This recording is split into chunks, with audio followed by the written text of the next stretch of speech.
आज हम chapter number 13 biochemistry का आगाज़ करते हैं। सबसे पहले कार्बोहाइड्रेट्स। अब बायोकेमिस्ट्री, इसमें बायो और केमिस्ट्री दो लफ्ज़ इकट्ठे मिले हुए हैं, यानी हमने केमिस्ट्री को पढ़ना है बायो की नज़र में। केमिस्ट्री कंपाउंड्स पढ़ेंगे बायो की टर्म में, यानी जो हमारी ज़िंदगी में जिनकी अहमियत है, जो हमें हमारी ज़िंदगी के लिए इंपॉर्टेंट है, बायो के साथ रिलेटेड कंपाउंड्स है, वो हम पढ़ेंगे बायोकेमिस्ट्री में। तो सबसे पहले आ जाते हैं carbohydrates. Carbohydrates are molecules defined as polyhydroxy aldehydes और कीटोन्स। ये इनकी डेफिनेशन है। अब इसको समझो। पॉलीहाइड्रोक्सी, पॉली का मतलब मैंने आपको पिछले 2 लेक्चर्स में भी बता दिया। पॉली का मतलब होता है, मैं बार बार चीज़ें इसलिए रिपीट करता हूँ ताकि आपके जहन में बात रह जाए। अगर आपको समझ नहीं भी आती, आप वीडियो को पॉज करके फिर पीछे जाकर देख लिया करो, क्योंकि मैं ज़्यादा दफ़ा भी रिपीट नहीं कर सकता, क्योंकि वीडियो लेंथी हो जाती। तो जो समझ नहीं आती उसको बार बार रिपीट करके देखो। ये कभी नहीं होता कि आप एक ही लेक्चर देखोगे आपको सारी समझ आ जाएगी। एक लेक्चर देखो। किताब से मैं इसलिए पढ़ाता हूँ ताकि आप साथ साथ किताब भी पढ़ते रहो, क्योंकि आपने वैसे तो किताब पढ़नी नहीं, लेक्चर देख लोगे फिर आपको फ़ायदा ही नहीं होना उसका। लेक्चर भी देख लो और किताब भी वही है जो मैं पढ़ा रहा हूँ, तो आपको इसलिए आपके जहन में बैठ जाएगा। इसलिए मैंने किताब से पढ़ाने का फ़ैसला किया है। तो किताब से भी मैं पढ़ाता हूँ, और अगर आपको समझ नहीं आती, आप एक दफ़ा लेक्चर देखो, फिर दोबारा अपनी किताब से पढ़ो, उस पर जो नोट्स बनाए हुए हैं वो पढ़ो, और फिर दोबारा लेक्चर देखो। क्योंकि एक दफ़ा देखने से बच्चों को कभी भी 100% समझ नहीं आती। मुझे भी नहीं आती थी। 5-10 दफ़ा देखोगे तब समझ आ जाएगी आपको, कोई बात नहीं पता चलेगी। हर बार देखने से कोई ना कोई नई बात आपको समझ आएगी। चलें, पॉलीहाइड्रोक्सी, पॉली होता है ज़्यादा, हाइड्रोक्सी होता है OH, यानी इनमें क्या होते हैं हमें ये तो पता लग गया, ज़्यादा सारे OH होते हैं। एल्डिहाइड्स और कीटोन्स, ये हैं क्या? एल्डिहाइड्स और कीटोन्स हैं, लेकिन इनके अंदर बहुत ज़्यादा सारे OH ग्रुप्स भी लगे होते हैं। दे हैव जनरल फार्मूला, इनका जनरल फार्मूला क्या है? CN और H2ON, यानी जितने C कार्बन होंगे ना, उतने इनके पास H2O होंगे। अगर 6 कार्बन है तो H2O को भी हमने 6 से मल्टीप्लाई करना, तो क्या हो जाएगा? C6, H2 को 6 से करो, H12 हो जाएगा, 6 × 2 12, और O भी 6 हो जाएगा। H2O ब्रैकेट में लिख के N लिख देना, N से उसको मल्टीप्लाई कर देना। जितने कार्बन होंगे उतने H2O से मल्टीप्लाई हो जाएंगे। कार्बोहाइड्रेट्स ये बनते कैसे हैं? ये पौधों में बनते हैं, हमें पौधे बना के देते हैं थ्रू फोटोसिंथेसिस। हमें पता है फोटोसिंथेसिस प्रोसेस है जिससे पौधे अपनी खुराक बनाते हैं। फ्रॉम कार्बन डाइऑक्साइड और पानी पौधे लेते हैं सूरज की रोशनी में, और उनके पास एक ग्रीन पिगमेंट क्लोरोफिल होता है, और वो हमें बना देते हैं। ये देखो ग्लूकोज बन रहा है हमारे पास, कार्बोहाइड्रेट है, और साथ ऑक्सीजन भी हमें देते हैं जिससे हम सांस लेते हैं। कार्बन डाइऑक्साइड पौधे लेते हैं, पानी भी लेते हैं, हम पानी देते हैं पौधों को, और सूरज की रोशनी में वो कार्बोहाइड्रेट यानी ग्लूकोज बनाते हैं, साथ ऑक्सीजन देते हैं। इक्वेशन इसी तरह आपने याद रखनी है। 6 carbon dioxide, 6 water, plus glucose C6H12O6 plus 6 oxygen. Glucose को हम फर्दर पॉलीमराइज करते हैं। पॉली बार बार लफ्ज़ आ रहा है। पॉली यानी ज़्यादा सारे, मराइज, पॉलीमराइज मैंने पहले बताया आपको। पॉलीमराइज वो होता है जिसमें ज़्यादा सारे जो है ना कंपाउंड्स मिल के कोई बड़ा कंपाउंड बना दे। पॉली ज़्यादा सारे कंपाउंड्स मिल जाते हैं, पॉलीमर बना देते हैं। To form starch and glucose and cellulose, sorry. तो ग्लूकोज मिलके स्टार्च और सेलुलोज बनाएगा। ज़्यादा सारे ग्लूकोज आपस में मिलके ना स्टार्च बनाएंगे और सेलुलोज बनाएंगे। ये भी कार्बोहाइड्रेट्स हैं। इनकी हम क्लासिफिकेशन करते हैं, मोनोसेक्राइड, ओलिगोसेक्राइड और पॉलीसेक्राइड। आगे एक एक बारी इनको देखते हैं। मोनोसेक्राइड्स आर सिंपलेस्ट शुगर्स, ये सबसे सादा शुगर्स हैं। कार्बोहाइड्रेट्स को हम शुगर्स भी कह सकते हैं, सेक्राइड्स। सिंपलेस्ट सबसे सादा शुगर्स हैं जिनको हम हाइड्रोलाइज नहीं कर सकते। हाइड्रोलाइज होता है अगर कोई भी कंपाउंड है ना बड़ा, उसमें हम पानी डालते हैं तो वो पानी की मौजूदगी में ना टूट के अपने छोटे कंपाउंड्स में चला जाता है। अगर हम स्टार्च में या सेलुलोज में पानी डालें ना तो वो टूट के ग्लूकोज बना सकता है। लेकिन जब ये होता ही मोनोसेक्राइड सिंपलेस्ट है, ये किसी से मिल के बने नहीं होते, सबसे छोटे यही होते हैं। तो इनमें हम पानी डाल देंगे तो ये और छोटा तो बना नहीं सकते, जब हैं ही सबसे छोटे ये, इनसे मिल के बड़े बनेंगे। तो ये सिंपलेस्ट शुगर है which can not be hydrolysed. They consist of 3 to 9 carbon atoms. इनमें 3 से लेकर 9 तक कार्बन एटम्स हो सकते हैं। देयरफॉर इसलिए इनको हम क्लासीफाइड करते हैं, जितने नंबर ऑफ कार्बन एटम होंगे उस हिसाब से हम इनको क्लासीफाई करते हैं। ट्राइओसिस, ट्राई का मतलब 3 अगर कार्बन होंगे तो उनको ट्राइओसिस कहेंगे। 4 कार्बन वाले होंगे तो उनको टेट्रोसिस। 5 कार्बन वाले मोनोसेक्राइड्स होंगे तो उनको पेंटोसिस। ये एक से ज़्यादा होते हैं ना, ट्राइओसिस भी एक से ज़्यादा हो सकते हैं, टेट्रोसिस भी एक से ज़्यादा हो सकते हैं, हेक्सोसिस, और इसी तरह 7 वाले होंगे तो हेप्टोसिस। द इम्पॉर्टेंट मोनोसेक्राइड सबसे ज़्यादा हमारे लिए अहम है हेक्सोसिस, जिनमें ग्लूकोज और फ्रुक्टोज आ जाता है। हमारी बॉडी में सबसे ज़्यादा ज़रूरत ग्लूकोज की होती है। Glucose is penta hydroxy aldehyde. Penta hydroxy का क्या मतलब है? पेंटा होता है 5, देखो पेंटोज हमने पढ़ा था 5 कार्बन के लिए, पेंटा होता है 5, और हाइड्रोक्सी OH ग्रुप, इसमें 5 OH ग्रुप होंगे, एल्डिहाइड होगा ये। जबकि फ्रुक्टोज है पेंटा हाइड्रोक्सी कीटोन, फ्रुक्टोज कीटोन होगा, उसमें भी 5 हाइड्रोक्सी होंगे लेकिन वो होगा ketone. Having open chain structures, इनका ओपन चेन फार्मूला दोनों का एक है, C6H12O6, लेकिन चेंज किस में है? स्ट्रक्चरल में। तो ये आइसोमर हैं एक दूसरे के। ग्लूकोज एल्डिहाइड है और वो फ्रुक्टोज कीटोन है। ये देखो ग्लूकोज के सबसे पहला कार्बन देखो CHO, इसको हम कैसे लिखते हैं, C डबल बॉन्ड O और साथ H, एल्डिहाइड ग्रुप आ गया ना। अगर फंक्शनल ग्रुप वाला लेक्चर अभी तक नहीं देखा तो वो देख लो। उसके बाद नीचे देखो, एक कार्बन के साथ HOH HOH HOH HOH, कितने OH आ गए, 1 2 3 4, और आखिरी वाले कार्बन पर भी देखो 2 हाइड्रोजन है और 1 OH, 5 OH आ गए इनके पास, और एक हमारे पास और एल्डिहाइड ग्रुप आ गया। अब इसी तरह फ्रुक्टोज देखो, C डबल बॉन्ड O, ये है इसका फंक्शनल ग्रुप, और दोनों साइड पे हमारे पास R या कार्बन लगा हो तो ये क्या होता है, ketone. C double bond O और दोनों साइड पे कार्बन जुड़े हों साथ, ये कीटोनिक ग्रुप है। इसमें भी 5 OH हैं, देखो पहले पे भी OH है, दूसरे को छोड़ के तीसरे पे भी OH है, चौथे पे भी OH है, पांचवें पे भी और छठे पे भी, तो 5 OH इसमें भी हैं। पेंटा हाइड्रोक्सी ग्लूकोज जो है वो हमारे पास एल्डिहाइड है, और कीटोन फ्रुक्टोज जो है वो हमारे पास कीटोन है। Monosaccharides are white crystalline solids, white होते हैं, क्रिस्टलाइन सॉलिड्स हैं ये। दे आर आपने ग्लूकोज की डब्बी देखी होगी, बाजार से मिलती है वाइट रंग की, आप उसी को जेन में इमेजिन करो, वाइट क्रिस्टलाइन, बिल्कुल बारीक बारीक। साल्ट्स भी हमने पढ़े थे ना क्रिस्टलाइन होते हैं, जैसे NaCl, नमक भी वाइट क्रिस्टलाइन है, ग्लूकोज भी वाइट क्रिस्टलाइन है। तो आप इनको इमेजिन करो, आप शुगर को, चीनी को इमेजिन करो, they are soluble in water, पानी में हल हो जाता है ग्लूकोज आराम से, और मीठा इनका जायका होता है, कितना मीठा होता है glucose. They can not be hydrolyse, इसको हम मजीद तोड़ नहीं सकते, इतना बारीक बारीक पहले उसको और कितना तोड़ना है। They are reducing in nature, ये reducing in nature and therefore these are called reducing sugars, यानी ये दूसरों को रिड्यूस कर देते हैं और खुद ऑक्सीडाइज हो जाते हैं, इसलिए हम इनको कहते हैं रिड्यूसिंग शुगर्स। रिडक्शन और ऑक्सीडेशन मैंने आपको पिछले लेक्चर में समझा दी थी, पिछले से पिछले लेक्चर में। ओलिगोसैकराइड्स 2 to 9 यूनिट्स ऑफ मोनोसेक्राइड्स देते हैं, यानी 2 से 9 मोनोसेक्राइड्स मिलेंगे तो ओलिगोसेक्राइड्स बना देंगे ऑन हाइड्रोलिसिस, यानी ये टूटने पे क्या देते हैं हमारे पास, 2 से 9 यूनिट्स ऑफ मोनोसेक्राइड्स, क्योंकि उनसे बने होते हैं ना, तो जब टूटेंगे तो वो दे देंगे हमारे पास। Therefore they are classified as disaccharides, यानी अगर 2 मोनोसेक्राइड्स मिले होंगे तो उसको हम कहेंगे डाइसेक्राइड, 3 मोनोसेक्राइड्स मिलेंगे तो हम कह देंगे ट्राइसेक्राइड, 4 मिलेंगे तो हम उनको कह देंगे tetrasaccharide, depending on the number of units they produce on hydrolysis, यानी जितने बनाएंगे हम उनको कहेंगे कि ये जितने मोनोसेक्राइड देते हैं उसके हिसाब से इनको नाम दे देंगे। मोस्ट इंपॉर्टेंट ओलिगोसेक्राइड्स हमारे पास डाइसेक्राइड्स हैं, फॉर एग्जांपल सुक्रोज, सुक्रोज है आपके पास जो आपकी चीनी होती है, आम चीनी घर में जो इस्तेमाल करते हो। ऑन हाइड्रोलिसिस जब हम इसको तोड़ते हैं, सुक्रोज हमारे पास एक ग्लूकोज देता है और एक फ्रुक्टोज देता है, यानी ग्लूकोज और फ्रुक्टोज मिल के हमारे पास क्या बनाते हैं, सुक्रोज। ये हाइड्रोलिसिस हो रही है, देखो सुक्रोज था उसमें हमने पानी डाल दिया और उसको हमने थोड़ा सा हीट किया, उसने हमें एक ग्लूकोज दे दी और एक फ्रुक्टोज। ग्लूकोज और फ्रुक्टोज का फार्मूला एक ही है, बस स्ट्रक्चर में फ़र्क है थोड़ा सा। जबकि सुक्रोज का फार्मूला आप याद कर लो, C12H22O11, इन दोनों को मिलाओगे ना ग्लूकोज और फ्रुक्टोज को, तो एक पानी निकलेगा और ये बनाएगा सुक्रोज। C तो 12 होंगे लेकिन उनमें से बस पानी निकाल दो, H12 और 12 कितने होते हैं, 24 होते हैं, उनमें से एक H2 निकाल दो, कितने बच गए 22, और ऑक्सीजन 6 और 6 12 होते हैं, उसमें से एक निकाल दो तो 11 ऑक्सीजन, और H2 और O मिलके एक वाटर बना देगा। These are white crystalline solids easily soluble in water, ये भी पानी में हल हो जाती चीनी जिस तरह। They are sweet in taste, ये भी मीठे होते हैं।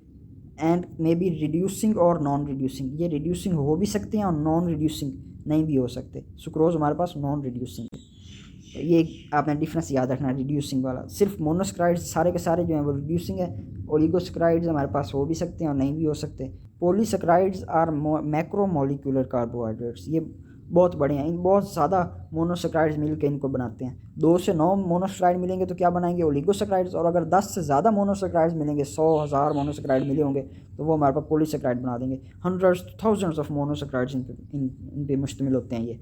एग्जाम्पल हमारे पास स्टार्च और सेलुलोज, ये हमारे पास पॉलीसेक्राइड्स हैं। दे आर अमोर्फस सॉलिड्स, ये क्रिस्टलाइन नहीं है, इनकी तरतीब नहीं होती, जिस तरह चीनी एक तरतीब की शक्ल में होती है ना, इनकी स्टार्च और सेलुलोज की कोई तरतीब नहीं होती, ये टेस्टलेस होते हैं, इनके जायका भी नहीं होता और पानी में भी हाल नहीं होते। सबसे बड़ी एग्जांपल सेलुलोज की आपने देखो, कॉटन है हमारे पास, जो कॉटन होती है ना रुई, ये सेलुलोज है। देखो इसका कोई जायका है, कोई जायका ही नहीं है, पानी में हाल होती है, बिल्कुल भी पानी में हाल नहीं होती। They are non reducing in nature, सारे पॉलीसेक्राइड्स नॉन रिड्यूसिंग है, सारे मोनोसेक्राइड्स रिड्यूसिंग है, ओलिगोसेक्राइड हो भी सकते हैं रिड्यूसिंग और नहीं भी हो सकते। आगे आ जाते हैं proteins. Proteins are highly complicated nitrogenous compound, highly complicated बहुत ज़्यादा पेचीदा हैं नाइट्रोजीनियस कंपाउंड्स, इनमें नाइट्रोजन होते हैं, नाइट्रोजन के ये कंपाउंड है, made up of amino acids, amino acids मिल के ये प्रोटीन्स बनाते हैं। आगे हम पढ़ते हैं, प्रोटीन्स में कार्बन, हाइड्रोजन, नाइट्रोजन और ऑक्सीजन और सल्फर भी हो सकता है। दे आर, लेकिन कार्बन, हाइड्रोजन, नाइट्रोजन और ऑक्सीजन ये ज़रूरी होगा। They are polymers of amino acids, amino acids are linked with each other through peptide linkage. Proteins has more than 10,000 amino acids होते हैं। ये भी आगे हम अमाइनो एसिड्स पढ़ेंगे। All the proteins yield amino acids on hydrolysis, यानी जब proteins polymer हैं उसके अमाइनो एसिड्स के, जब हम उनमें पानी डालेंगे तो हम हमें क्या देंगे, अमाइनो एसिड्स देंगे। Proteins are present in all living organisms, तमाम जानदारों में होते हैं। हमारे जो मसल्स हैं ये ज़्यादातर protein make up bulk of non bony structures, यानी नॉन बोनी हड्डियों के अलावा जो हमारे जो स्ट्रक्चर है ना जिस्म में, वो सारा प्रोटीन से मिलकर बना, उनमें से ज़्यादातर प्रोटीन है। Major constituent of all cells and tissues, हमारे सेल में ज़्यादातर प्रोटीन्स होती हैं, हमारे सेल मेम्ब्रेन में प्रोटीन होती है। 50% of dry weight of the cell, cell के अंदर से अगर हम पानी निकाल दें तो बाकी जो उसका वज़न बचेगा उसका 50% सिर्फ प्रोटीन होगा। ये हमारे पास मसल्स में होती हैं, हमारे जो डोले शोले हैं, हमारे स्किन में होती है, हमारे बालों में होती हैं, हमारे नाखूनों में होती हैं, चमड़ों में होती हैं, या परिंदों के परों में होती हैं, प्रोटीन्स होती हैं। ये अमाइनो एसिड्स अब क्या हैं, आर ऑर्गेनिक कंपाउंड्स जिनमें अमाइनो और कार्बोक्सिलिक दोनों ग्रुप होंगे। अमाइनो ग्रुप भी होगा, NH2 वाला हमने पढ़ा था, और कार्बोक्सिल ग्रुप भी होगा जो हमने फंक्शनल ग्रुप्स में पढ़ाए थे। इनका जनरल फार्मूला ये है, एक कार्बन दरमियान वाला लो, उसके साथ ये 4 अलग अलग चीज़ें लगी हैं, एक हाइड्रोजन लगा हुआ है, 4 बॉन्ड उसने बनाने हैं। एक साइड पे कार्बोक्सिलिक ग्रुप C+OH, एक साइड पे NH2 और एक साइड पे साइड चेन CH3। ये आगे लंबी चेन हो सकती है, कोई भी CH3 हो सकता है, CH3 CH2 हो सकता है, ये आगे बढ़ती जाती है। अब ये जो है ना दरमियान वाला हिस्सा, ये तकरीबन सेम होता है, CH C+O और NH2। साइड चेन इनकी मुख्तलिफ होती है। साइड चेन इज़ मुख्तलिफ फॉर मुख्तलिफ अमाइनो एसिड। 20 अमाइनो एसिड्स हैं हमारे पास। 10 out of 20 can be synthesized by human body. 20 में से 10 जो है हमारा जिस्म बना सकता है। इनको हम कहते हैं नॉन इसेंशियल, यानी हम खुद बना सकते हैं, तो ये हमारे लिए ज़रूरी नहीं है बाहर से लेना, खाने में लेना, इसलिए हम इनको नॉन इसेंशियल कहते हैं। जबकि बाकी 10 जो हैं वो हमारे जिस्म नहीं बना सकता, इसलिए हम उनको इसेंशियल कहते हैं, क्योंकि हमें वो खुराक में लेना ज़रूरी है, हमारा जिस्म खुद नहीं उनको बनाता। Essential amino acid are required by our bodies and must be supplied through diet, खुराक के ज़रिए हमें देना चाहिए उनको। Amino acids are building blocks of protein, हमने ऊपर पढ़ा है ना कि 10,000 तक अमाइनो एसिड्स प्रोटीन्स में होती हैं। अमाइनो एसिड्स मिलेंगे आपस में तो प्रोटीन्स बनेंगे। 2 amino acids link through peptide linkage. Peptide bond is form by elimination of water molecule, पानी का मॉलिक्यूल निकलेगा तो पेप्टाइड बॉन्ड बनेगा। जब भी दो चीज़ें आपस में मिलेंगी ना तो पानी अक्सर निकल जाता है, डिहाइड्रेशन हो जाती है, कंडेंसेशन इसे हम कहते हैं। जब पेप्टाइड बनेगा तो भी पानी निकलेगा, और जब मोनोसेक्राइड्स मिल के बना रहे थे ना, जैसे हमने ग्लूकोज और फ्रुक्टोज़ को मिला के सुक्रोज़ बनाया था, उसमें भी पानी निकला था, और जब सुक्रोज़ में पानी डाला था तो उसने ग्लूकोज और फ्रुक्टोज़ बना दिया था। इसी तरह जब इन दोनों को मिलाएंगे तो पानी निकलेगा और एक बड़ा मॉलिक्यूल बना देगा, और जब उसमें पानी डालेंगे वापस तो ये छोटे मॉलिक्यूल बना देगा। तो peptide linkage is form by elimination of water molecule between the amino groups of one amino acid and carboxylic group of other. यानी अमाइनो एसिड हमने अभी पढ़ा है, उसमें एक अमाइनो ग्रुप भी है हमारे पास और एक कार्बोक्सिलिक ग्रुप भी है। जब पेप्टाइड बॉन्ड किस किस के दरमियान बनेगा, amino group of one amino acid और carboxylic group of other amino acid. एक अमाइनो एसिड के कार्बोक्सिलिक ग्रुप से, दूसरे के अमाइनो ग्रुप से। देखो C+OH एक साइड पे है एक अमाइनो एसिड का, और NH2 ये एक साइड पे है। अब इसमें से पानी हमने निकालना है। NH2 था ना, उसमें से एक हाइड्रोजन ले लो और C+OH से OH ले लो, H2O। पानी यहाँ से निकल गया, पीछे क्या बच गया, NH2 CHR C+O, एक ऑक्सीजन बचा था उसके पास। उस फिर कार्बन ने किसके साथ बॉन्ड बना लिया, NH के साथ। ये जो हमारे पास बॉन्ड है ना, इसे हम कहते हैं पेप्टाइड बॉन्ड, और ये लिंकेज पेप्टाइड लिंकेज। तो ये हमारे पास मिल के आगे मिलते जाएंगे, इसी तरह थाउजेंड्स ऑफ अमाइनो एसिड मिल के प्रोटीन्स बना देंगे हमारे पास। आगे हमारे पास आ जाते हैं lipids. Lipids are made up of fatty acids, fatty acids से मिलकर बने हैं lipids. Lipids include oils and fats. अब ऑयल्स भी हो सकते हैं लिपिड्स, और फैट्स भी हो सकते हैं। Oils and fats are esters. Ester group हमने पढ़ लिया, फंक्शनल ग्रुप क्या होता है, of long chain carboxylic acids with glycerol. Fatty acids carboxylic acid आप कह सकते हैं, यानी ये ईस्टर्स हैं किस किस के, कार्बोक्सिलिक एसिड और ग्लिसरॉल को बनाएंगे तो हमारे पास ईस्टर्स जो बनेंगे वो ऑयल्स एंड फैट्स होंगे। अभी हम आगे ये देखते हैं।